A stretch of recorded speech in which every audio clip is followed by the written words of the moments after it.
So I thought today would be a perfect opportunity for me to really kind of get into what I find most interesting about welding.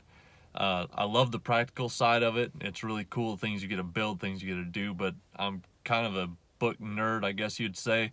I love the metallurgy, the knowledge and information about welding and what's actually going on chemically with the welds. So I thought today would be really cool to talk about the subject of voltage and amperage. If you don't really understand what's going on there, within the past previous videos, I've been talking about weld machines and kind of getting into the OCVs, which is an open circuit voltage. Kind of understanding that with your machines. If you're welding, it's really good to understand what and why you're doing certain things. So first, to get into it, is voltage, and specifically with your machine, your OCVs. When you're looking at that, you really want to kind of understand what it has to do with you. Specifically with cell rod, 6010, 7010, 8010 rods, those are going to need a higher OCV just to maintain the arc. And the reason why is, look at voltage as kind of force or pressure. When you're welding with something that requires higher OCVs, what it is it's something that doesn't have a lot of free electrons, free floating electrons, so to speak. It requires a lot of force to transfer electrons from your electrode to your work.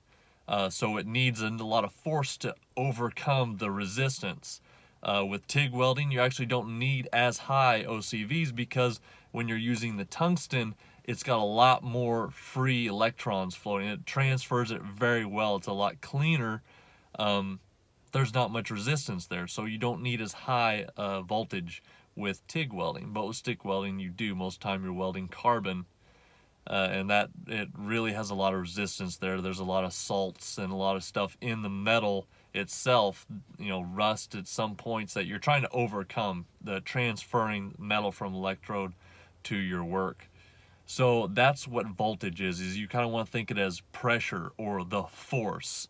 And then whenever you're looking at amperage, what you're doing there, that's kind of that's the volume, so to speak.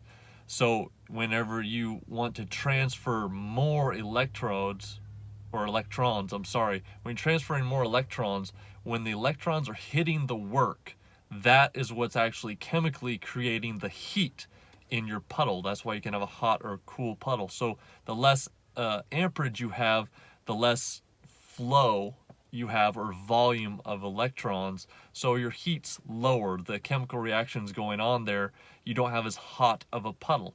Now if you turn up the flow, the volume of your amperage, you can get more going through your electrode into the work. So the more electrons hitting your work, the more heat is produced, and that's why you can have a warmer puddle or a hotter puddle, and you really start transferring more and more material from your electrode to your actual work.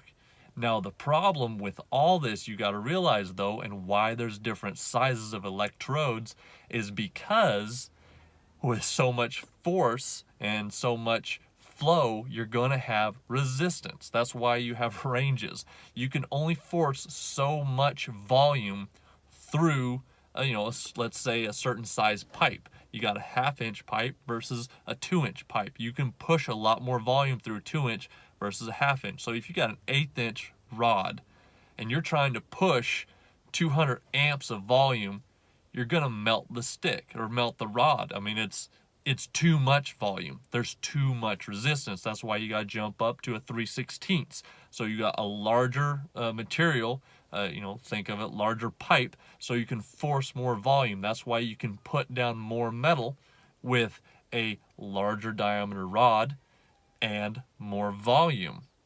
So all that being played in, you can kind of look at it in one or two ways.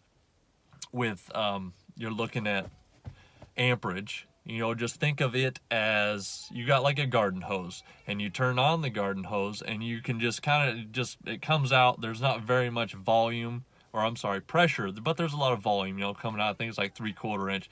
It's just kind of flowing, right? Well, if you get a pressure washer, you can put a whole lot more voltage or a lot more force behind the water, and then there's not so much volume coming out, but it's coming out at a very fast speed. So that's why if you're really wanting to get a good dig or a good penetration, specifically with stick welding, you really want kind of a higher OCV. You want a higher voltage so it can force the metal from your rod to the material and really dig down in there. Or if you have less, you're going to have more of a softer puddle. So that's just kind of getting in a little bit of what amperage and voltage is doing when you're welding, why it's good to understand it, and I hope it helped for you guys. Any of you that are more experienced out there than me, because I know there's millions of you guys, feel free to throw a comment on here and add to or correct me if I said something wrong. Please, I just want to keep the information pure. So if you have anything you want to add to or correct, feel free to throw it down in the comments. You guys have a great day. I'll talk to you later.